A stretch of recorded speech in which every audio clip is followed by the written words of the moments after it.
In the latest national poll, some mixed news for Donald Trump. Trump pulling further ahead of the crowded Republican field with 28%. That's up from 20% in July. But not all the numbers are so rosy. Bret Baier, anchor of Special Report, joins us. Before we get to the not so rosy, those are the rosy numbers for Donald Trump.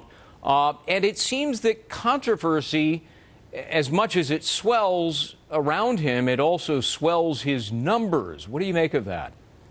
Well, let's be clear. In all of these polls, Greg, he is ahead leaps and bounds. I mean, across the board, the state polls, the national polls, and remember that there are 17 candidates in this race. To be cracking 30% or near 30% in these polls, if you look at all the candidates who are options, it is quite something. And it's a feat that I don't think anybody thought he could achieve this early, this soon.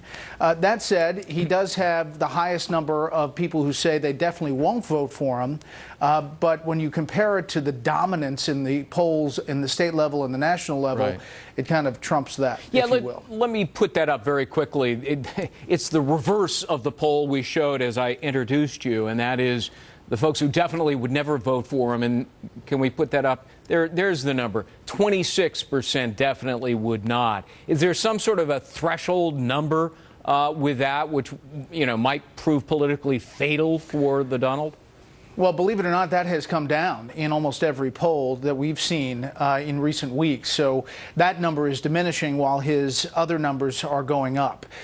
This is a phenomenon we have not seen before, and I think he's obviously getting a ton of attention, and it is fueling a lot of these poll numbers. And the other people in this race are really having a hard time breaking those single digits, some candidates who had been there before.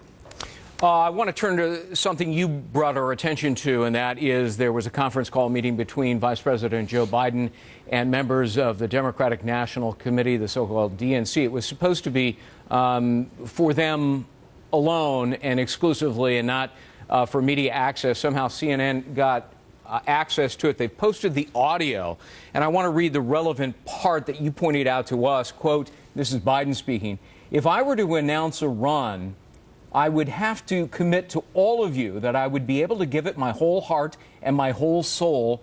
And right now, both are pretty well banged up, and we're trying to figure out this issue." One is tempted to read into that he's leaning against jumping in the race. But, you know, I hate to make that leap. I think what he is expressing is the emotional toll that his family has taken after the loss of his son and where he is emotionally. That said, every other indication as far as the machinery, the Democratic fundraisers, the people who are fired up and moving forward suggests that Vice President Biden is going to get in this race, and that he's being honest and open about his emotional toll that the death of his son has taken on his family.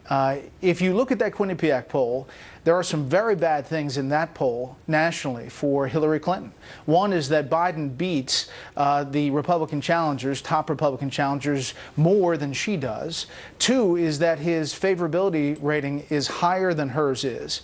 And three is, if just asked for one word about Hillary Clinton, the respondents in that Quinnipiac poll came back with dishonest, untrustworthy, and liar as big top words, just not even suggested words. Yeah, boy, those are words that if you're trying to get elected president, you don't want to hear. All right, Bret Baier, anchor of Special Report, which I love to watch every night at 6 o'clock Eastern. Thanks, Greg. Good to see you. Thanks. Have a good day.